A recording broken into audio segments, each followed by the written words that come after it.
سلام دوستان، وقتتون بخیر، خسته نباشین. امیدوارم که حال همگی خوب باشه. با تاها جان بازم یه دیلی دیگه داشتیم، گفتیم که یکم تجربیاتمون در واقع صحبت کنیم، چون حالا ویدیویی که گرفتیم تاثیر خیلی مثبتی داشته، بچه‌ها حمایت کردن. ترجیح دادم این جلسه رو بیشتر ببرم روی لینکدین، روی حالا این بحث بخوایم صحبت کنیم و خیلی بحث ساده، نه حالا بحث تکنیکالی.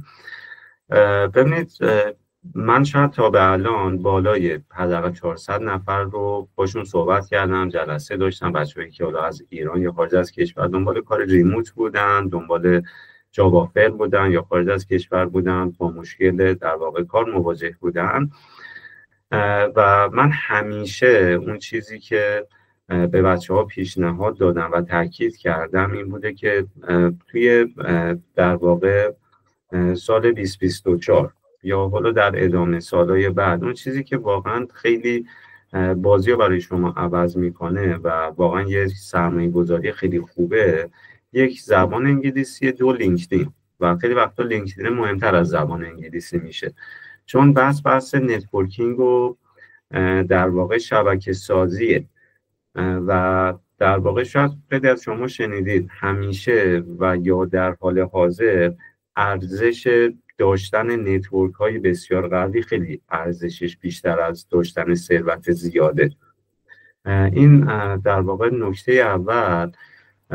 در رابطه با حالا کلا پلتفرم لینکدین، ببینید من خودم شاید خیلی دیر نسبت به حالا تجربیات کاری که داشتم لینکدین رو در واقع استارت زدم و اولش هم خیلی کمالگرایی در واقع داشتم، یعنی یه اکانتی ساختم، شاید چندین بار ویرایشش کردم که خب یه اکانت بهتری بشه، بعد اصلا شروع به کانکشن نمی کردم. یه روز یادمه رفتم حالا در واقع اون فضا کار اشتراکی که کار میکردم، اکانتی که از بچه ها رو دیدم، حالا یمین جانم بودم، بذارید من شیر کنم اکانتشون رو ببینید.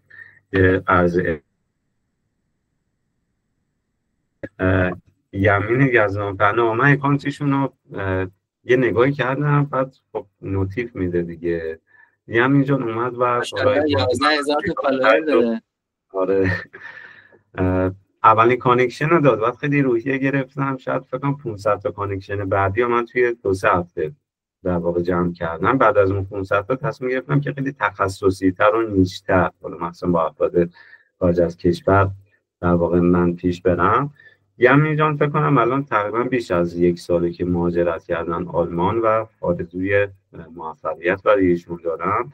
بچه خیلی تکنیکالی و خیلی گلیه و امیدوارم که پیشرفت‌های خیلی خوبی توی حالا در واقع زندگی و حوزه کاریش داشته باشه. ولی ببینید، در رابطه با لینکدین من یه نکته‌ای رو باید بگم.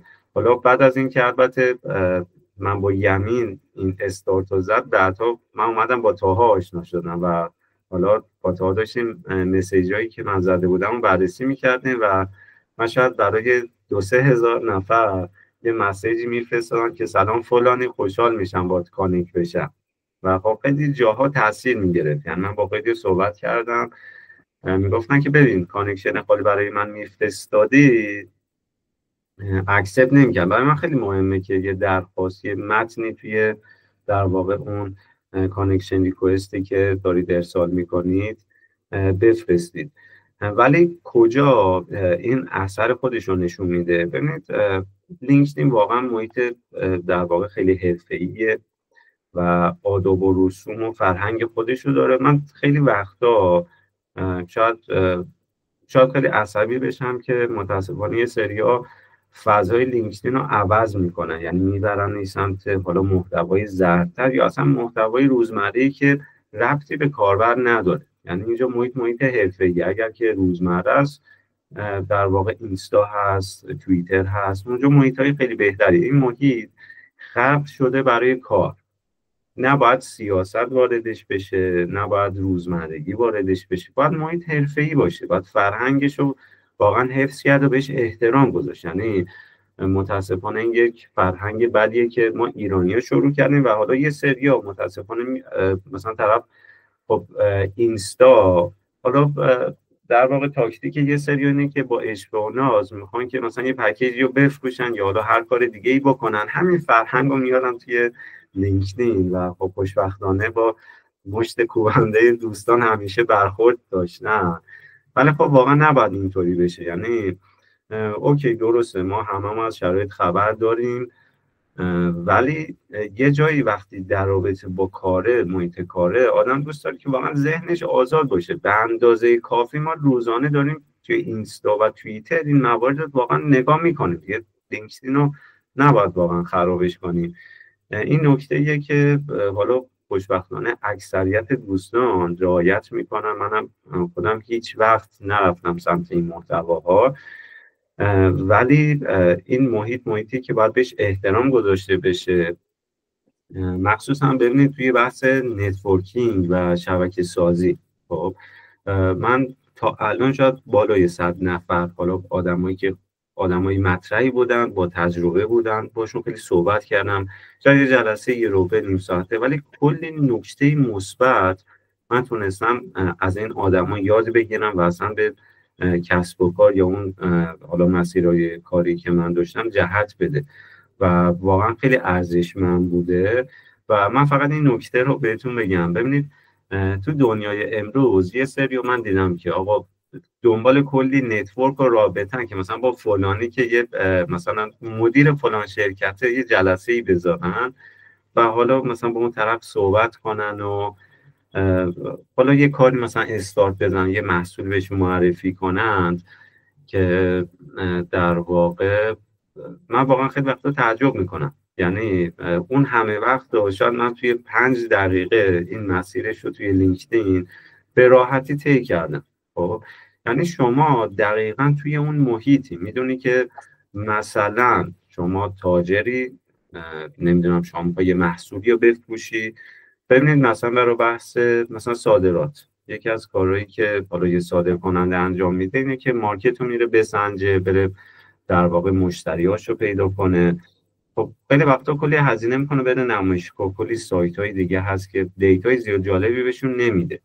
ولی خب واقعا لینکدین حالا خوشبختانه تاجرای ایرانی هم توی این محیط دارن پیشرفت میکنن، خیلی وارد شدن، ولی خارج از کشور خیلی در واقع اکثریتشون اکانت‌های لینکدینی خیلی خوبی داره. شما اصلا یه آپولو هم سوار کنید روی این لینکدینتون، راحت شماره و دیتیل و اطلاعات تماسشون رو میتونید در واقع داشته باشین. و از این سمت وقتی که یه اکانت خیلی حرفه‌ای داشته باشین، اعتماد سازی خیلی راحت تره. ببینید من یه نکته بگم در رابطه با خود بچه‌هایی که من میبینم مثلا طرف به مصاحبه نمیرسه یا اصلا مصاحبه میرسه نمیتونه پاس کنه مصاحبه را و کلی چالش دیگه. ببینید دنیا تغییر کرده. خب الان سال 2024 5 سال پیش نیست، 6 سال پیش نیست که شما صرفا با یه رزومه عادی انتظار اینو داشته باشید که خیلی راحت به کار برسید. خیلی وقتا بچه‌ها واقعا توانمندن ولی خب به مشکل میخورن چون رزومه مکمل شده لینکدین و اگر این دوتا قوی نباشه شانستون بسیار بسیار کم میشه. چرا؟ چون اون سمت قضیه نفرات دیگه دارن شدیداً با شما رقابت میکنن، رزومه های خیلی بهتر، لینکدین های خیلی بهتر و شما توی این اشل دارین در واقع با این بچه ها، با حالا اون متخصص و با اون رقبایی که حالا چه برای بحث کار ریموت چه بحث جاوافر با اونا در واقع داریم رقابت میکنیم. برای همین نباید اصلا از این محیط در واقع جا بمونید. خب و خیلی راحت الان امروز داشتم با طاها صحبت میکردم، ما یه بنده خدای تیم احمده، من به دنبال این بودم که حالا با نتورک یکی از بچه‌ها رو وصل کنم بهش، آدم خیلی فعالیه که بتونیم براش ویزا اسپانسر بگیریم.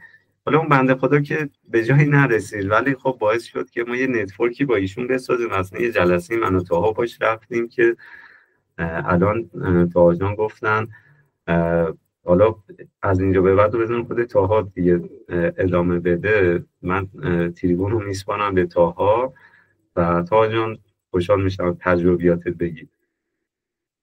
این آقای تیم احمد نمیدونم ویدیو تو ببینه یا نه، چون فارسی احتمالاً نمیاد تا اینجا رو گوش بده، ولی آدم دوست داشتنی بود و خیلی کمک میکنه. و یه چیزی که یادم داد تو همون جلسه که داشتیم، گفت you don't ask you don't get. توی نتورکینگ این اصل مهمیه که باید بدونی چی میخوای و کی باید بپرسی و چجوری باید بپرسی، و اگر که بدونی در واقع دنبال چی میگردی، خیلی راحت‌تر میتونی از لینکدین به عنوان ابزاری که میتونه لوریج کنه، نردبون کنه این موضوع رو استفاده بکنی و نتیجه بگیری. مشکلی که الان بچه‌ها دارن اینه که یعنی تمام جامعه دنیا هستن، دنیا داره اینه که پر از ابزاره، ولی طرز استفاده صحیحش رو ما بلد نیستیم، چون بعد به سوال خیلی فاندامنتال تری جواب بدیم. و لینکدین هم از این ابزاراست که اگر بدونی چطور باید ازش استفاده بکنی، نتیجه و سرعت رو برای چند برابر میکنه.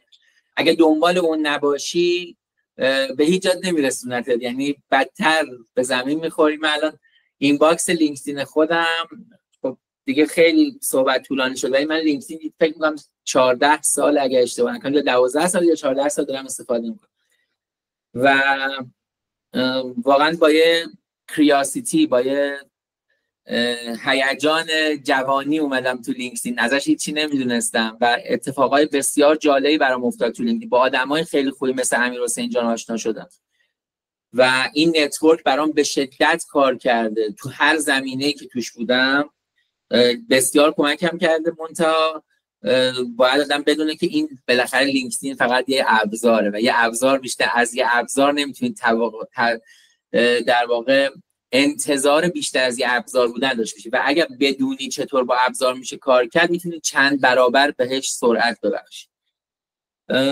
توی این سالها دیدم کسایی که میان مسیج میدن به آدم، میخوان یه چیزی رو بفروشن، دنبال کار میگردن و چقدر ابتدایی ترین مسائل رو رعایت نمیکنن توی نتورکینگ. همون آدابی که امیرحسین جان گفت واقعا یه اصوله. یعنی آیا ما خوشمون میاد همینجوری بریم در خونه یه نفر رو بزنیم، ندیده نشناخته ازش تقاضایی داشته باشیم؟ خب لینکدین هم همونه دیگه، یعنی ژینگ هم همونه، توییتر هم همونه، گیت هاب هم همونه.